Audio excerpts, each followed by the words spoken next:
All right, now that we have made the individual adjustments to each aspect, each big puzzle piece, and we've blended them in with what's behind them, right back to the very background sky. Now I want to merge those layers together just individually. So I select these back two and I hit Command-E to merge them. Select these two, Command-E to merge them. Select these two, Command-E to merge them.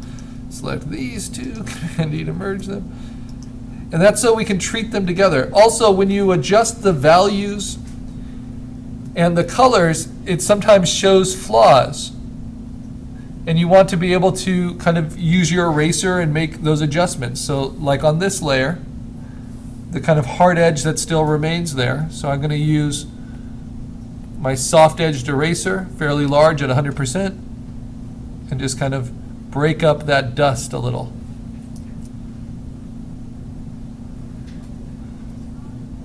It's helpful where it's helpful, but I don't want it everywhere.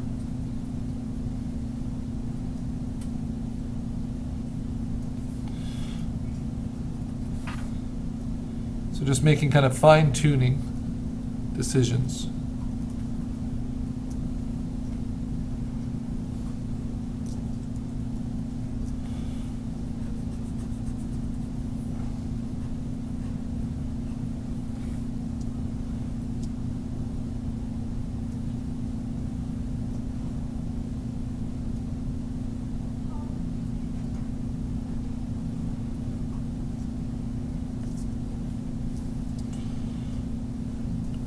Or the sand here and how it overlaps, soften that a little bit, though the color now matches better.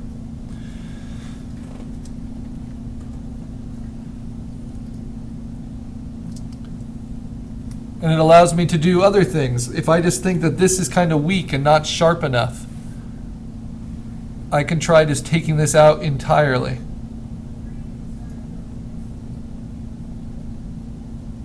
Finding another demarcation for the rubble. Another way of putting these puzzle pieces together.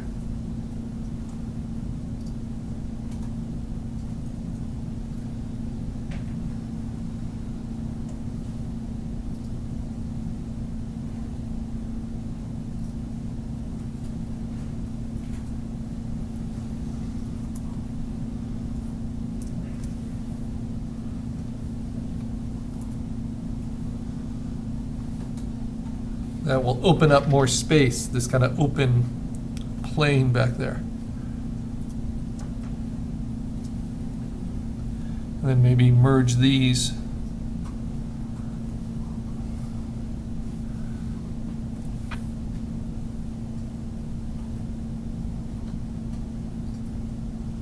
So they make more sense as individual pieces of rubble.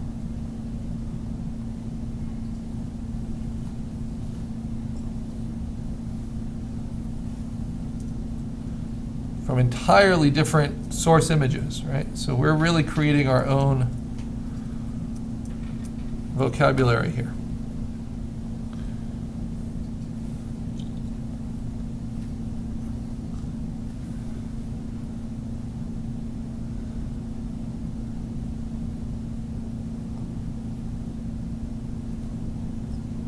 Anything that just looks too clean in an image like this kind of gives it away that it's not what was really there.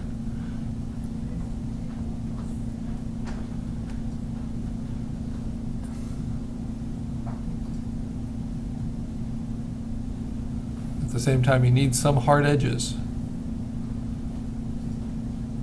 to make sense of it all. All right.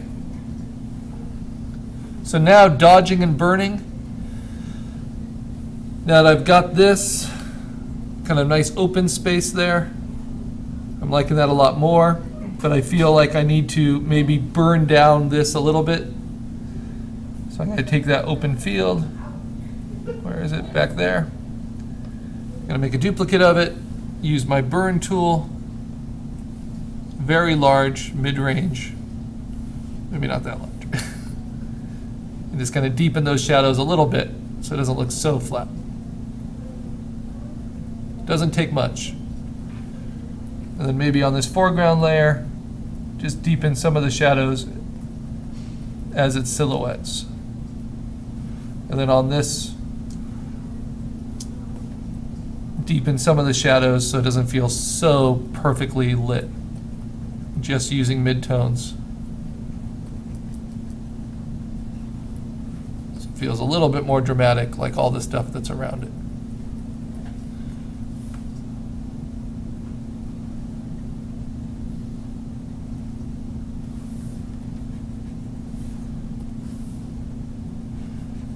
So little spot treatments.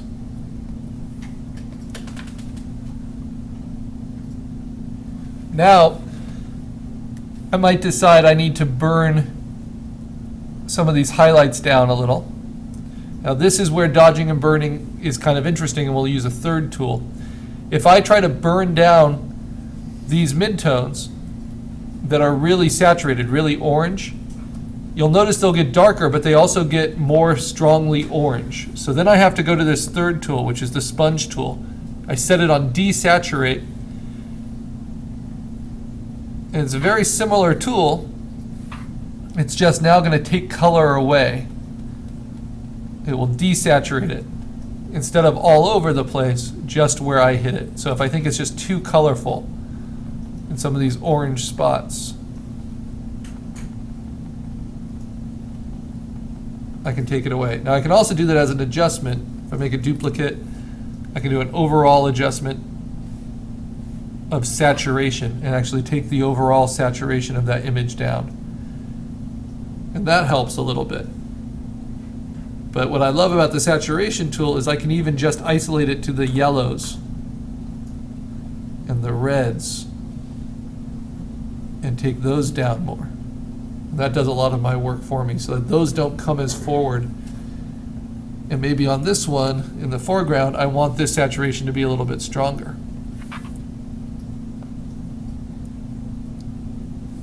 So it does come forward a little bit, especially in the reds.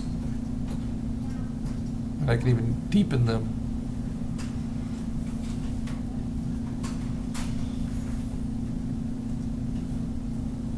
And of course, blend it in with the original.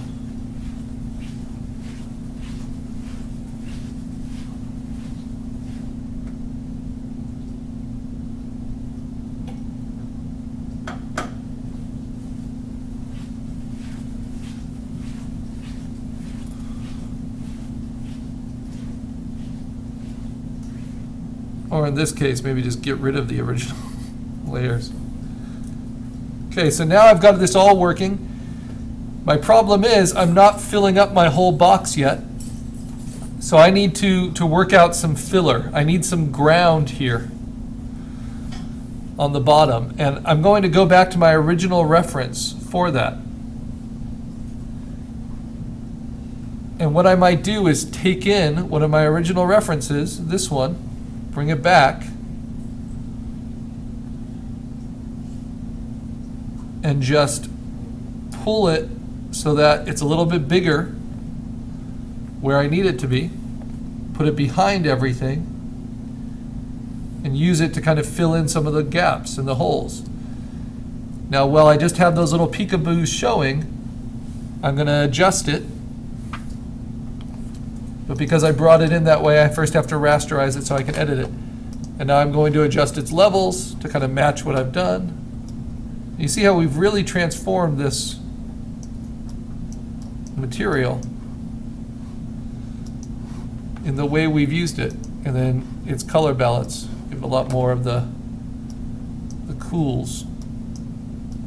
See how now that filler kind of matches almost perfectly. And then I can use some of these other layers and just with a soft eraser at a low opacity, about 57%, I can kind of blend it in. And then especially on this, I don't need to worry so much about keeping so much of this original.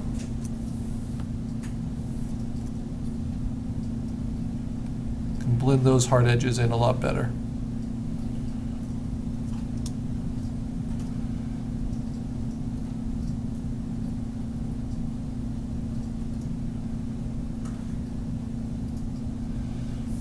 Now I might want some filler in there, just in that corner, and in the corner of sky. Now for little touch-ups like that, we're just going to use a tool called Clone Stamp. And so for this little corner of the sky, I'm going to take my sky layer, click on it, and I'm just going to use the Clone Stamp tool. Hold down Option, keep it at a high opacity, 100%. Hold down Option and target where I want to copy from, and then just paint in that texture. And it will copy it directly from that spot. I have kind of a fancy brush that I'm using.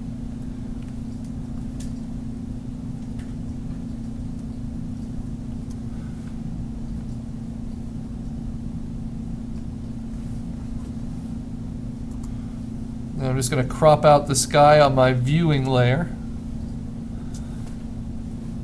I thought I already had, but this is a different demarcation.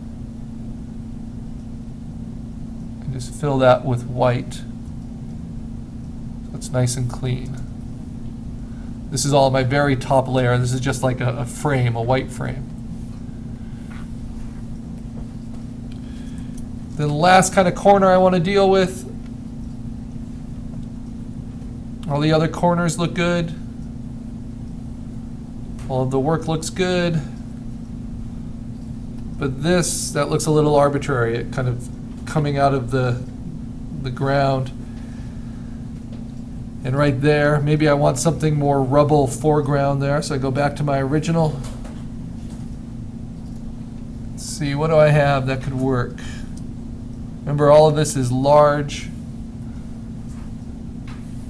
10 megapixel or bigger reference.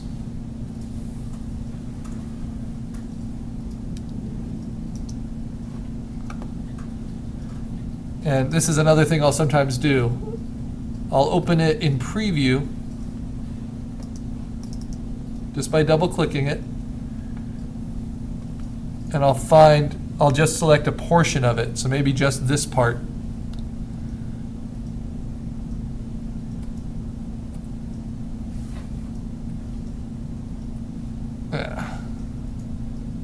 Select a big chunk like that, just copy it, Command C, close it, go back to Photoshop, and paste it in.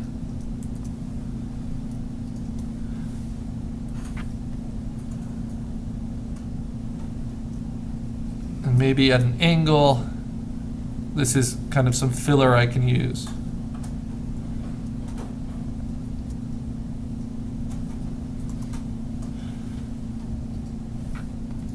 And then all the old tricks of compositing, kind of trying to get good selections out.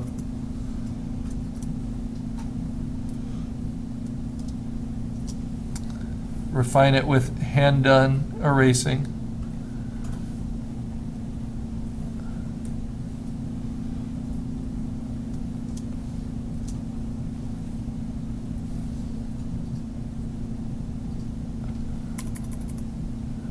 Maybe even refining the edge of the erasing just a little bit.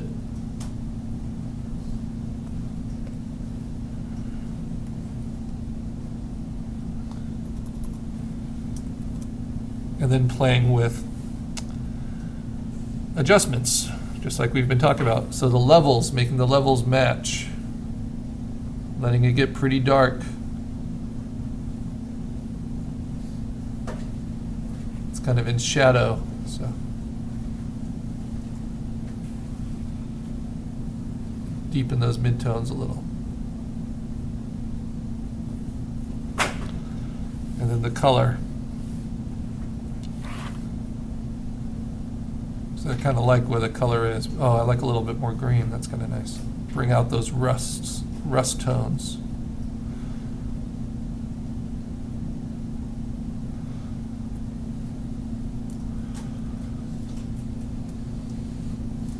Then if I'm being really picky, I don't like that hard edge there.